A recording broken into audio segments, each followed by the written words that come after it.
Hello అండి. నమస్తే అందరికి. బాగున్నారా? నా పేరు సతీష్. మీరు చూస్తున్నారు ఫ్లిప్సైట్ తెలుగు.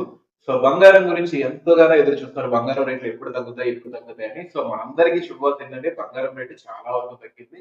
సో బంగారం దాదాపుగా మనం చూసుకుంటే 3 రోజుల్లోనే దాదాపు 45,000 తగ్గింది తులానికి.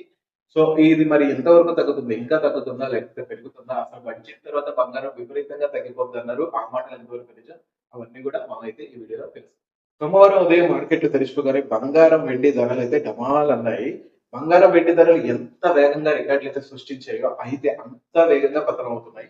అంతర్జాతీయ మార్కెట్‌లో బంగారం, వెండి ధరలు పతనం కావడంతో ఆ ప్రభావం ఇప్పుడు దేశీయ మార్కెట్‌లో కూడా కనిపిస్తుంది. గోల్డ్, సిల్వర్ రేట్స్ డమాలని పడిపోయి ఫిబ్రవరి 2వ తారీఖు హైదరాబాద్‌లో బంగారం ధరలు చూసి 24 క్యారెట్లు ఏకంగా రూ. 9,000 తగ్గిపోయింది.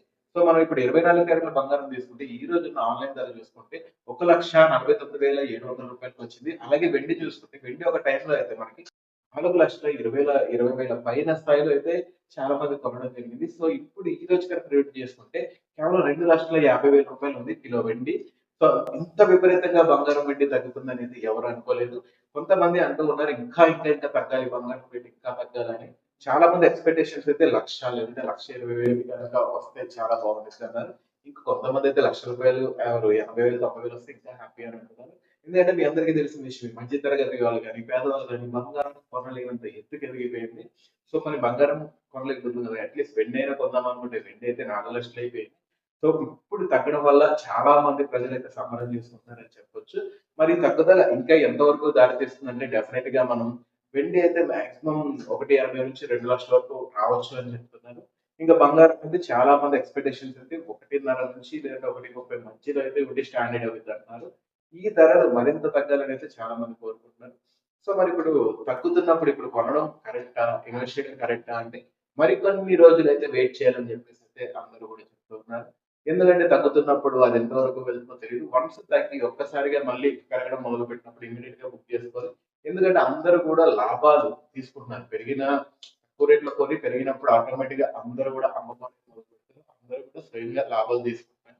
సో, ఆ రకంగా ఇది ఎంతమంది అమ్మేస్తారు? ఎన్ని అమ్మేస్తారు? ఎవరికీ తెలీదు కాబట్టి ఆ డౌన్ ఫాల్ అనేది ఎంత వరకు వెళ్తదో ఒక క్లియర్ ఇన్ఫర్మేషన్ అయితే లేదు.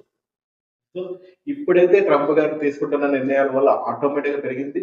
పెరుగుడు విరుగుడు కొరకే అని చెప్పేసి చాలా మంది అంటారు. ఆ రకంగానే డౌన్ ఫాల్ కూడా స్టార్ట్ అయిపోయింది. సో, మరి మన ఇండియా విషయానికొస్తే కేంద్ర బడ్జెట్‌లో బంగారానికి గాని, వెండికి గాని సంబంధించి ఎటువంటి టాక్సెస్ అయితే డిఫరెన్స్ అయితే రాలేదు కాబట్టి, ఇంక ఇంటర్నేషనల్ మార్కెట్‌లో ఆల్రెడీ తగ్గుదల ఉంది. ఇంటర్నేషనల్ మార్కెట్‌లో బంగారం తగ్గడానికి ముఖ్య కారణం ట్రంప్ ఒకటి 2 దేశాలతో కుదుర్చుకున్న ఒప్పందం ఏదైతే ఉందో అదొక కారణం అయితే డాలర్ విలువ అనేది బలపడింది. డాలర్ విలువ బలపడడం కూడా బంగారం తగ్గడానికి ఒక ముఖ్యమైన చెప్పొచ్చు. సో మాక్సిమం అందరూ కోరుకున్నట్టు రూ. 1,00,000 లోపు లేదంటే 1,10,000, 1,20,000 వచ్చేస్తే అందరూ కూడా చాలా హ్యాపీ. ఇంకా వెండి అయితే ఎంత తగ్గినా కూడా మళ్ళీ 1,50,000, 2,00,000 మధ్యలో అయితే ఊగిసలాడుతూ ఉంటుంది. సో మీరు వెయిట్ చేయండి. ఇన్నాళ్ళు అయితే చాలా మంది హై రేట్‌లో కొనేసి ఇప్పుడు బాధపడుతున్నారు. 1,20,000కి సారీ 1,70,000కి, 1,80,000కి బంగారం కొన్నారు. అలాగే 4,20,000కి, 4,10,000కి వెండి కొన్నారు. ఒక్కసారిగా ఇంతగా పడిపోద్దని ఎవరు ఎక్స్‌పెక్ట్ చేయలేదు. సో ఎప్పుడైనా సరే అత్యాశకి పోకూడదు. లాంగ్ టర్మ్ ఇన్వెస్ట్‌మెంట్లు అనేవి ఉంటాయి. ఖచ్చితంగా లాంగ్ టర్మ్ ఇన్వెస్ట్‌మెంట్ చేసుకోవాలి ఎవరైనా సరే.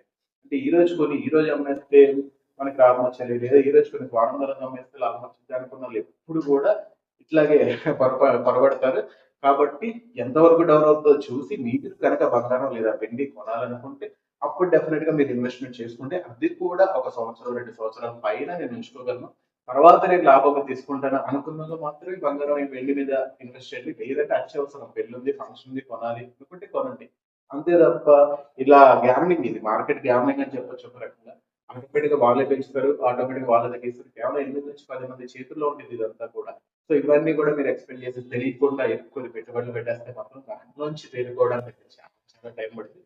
సో ఆలోచించి అయితే నిర్ణయించుకోండి ఏదైనా సరే. కంగారు పడొద్దు, ఆవేశపడొద్దు, టెన్షన్‌లో నిర్ణయాలు తీసుకోవద్దు. సో, ఇంకా మరిన్ని మంచి వీడియోస్ కోసం మన ఫ్లిప్‌సైట్ తెలుగునైతే సబ్స్క్రిప్షన్ చేసుకొని చూస్తూనే ఉండండి. సో, వీడియో నచ్చితే డెఫినిట్‌గా లైక్ చేసి, అలాగే బంగారం గురించి మీరేమనుకుంటున్నారు? ఎంత రేట్ ఉంటే మీరు హ్యాపీగా ఫీల్ అవుతారు? అదైతే కామెంట్ రూపంలో తెలియజేయండి. సో, చూస్తూనే ఉండండి మన channel. Thank you for watching.